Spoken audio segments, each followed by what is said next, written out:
Wow, a Russian weapon that still retains its original name in game. I'm amazed. Welcome to the RPK.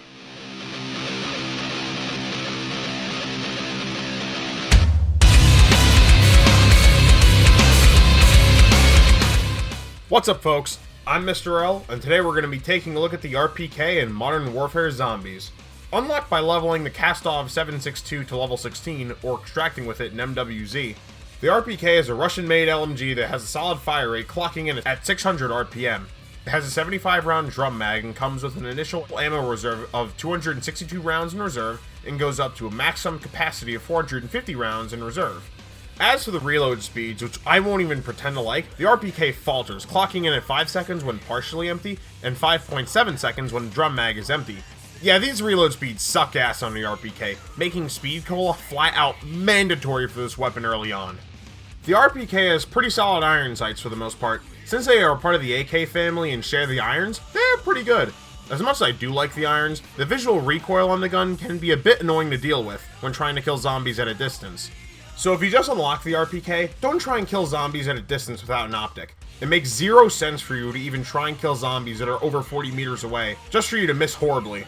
That makes a lot of sense. A lot of nonsense. If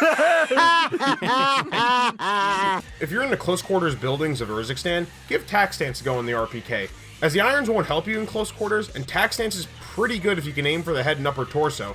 Seriously, tac stance is really useful on a lot of guns, and the RPK is no different. When we take a look at how the RPK is against the hordes of the undead, the RPK is pretty impressive. LMGs have always been pretty solid in zombies, and the RPK is no different. Sure, it's no Bruin Mark 9 or the PKP, but the RPK can handle crowds super well, and it can take down special enemies without issue. With how much ammo and damage the RPK carries, you'll be able to put down the zombies without the worries of going to nearby ammo boxes spread across Urzikstan, or waiting for ammo clips to drop from zombies after killing them. Past that, the RPK is pretty good. Obviously, you'll want to upgrade the RPK via the Aether tools you'll collect across Urzikstan, so it can deal slightly more damage against the undead, and so it can clear out the hordes much more efficiently. So it makes me wonder, how much better can the RPK get when it's thrown in the Pack-a-Punch? Well, let's go find out. When you Pack-a-Punch the RPK, you get the R115 Resonator. Oh shit, wrong game. Pack-a-Punch, the RPK becomes a Dark Reverberator. The weapon now comes with 150 rounds in a drum mag and 600 rounds in reserve, and the Dark Reverberator will deal way more damage to the zombies and special and elite enemies. And good lord, this gun is amazing for dealing with the crowds. Seriously, this gun Pack-a-Punch will blast the zombies back to their graves. I'm gonna blast you from Red Square back to Times Square.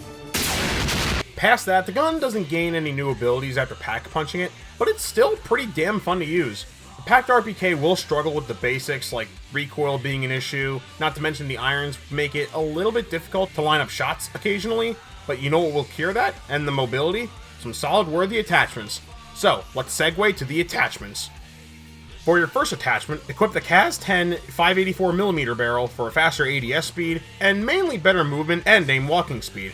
For an LMG, you'll want the improved mobility so you're not slower than a snail. For your muzzle, equip the Bore 490 muzzle for improved horizontal and vertical recoil control, and better gun kick control.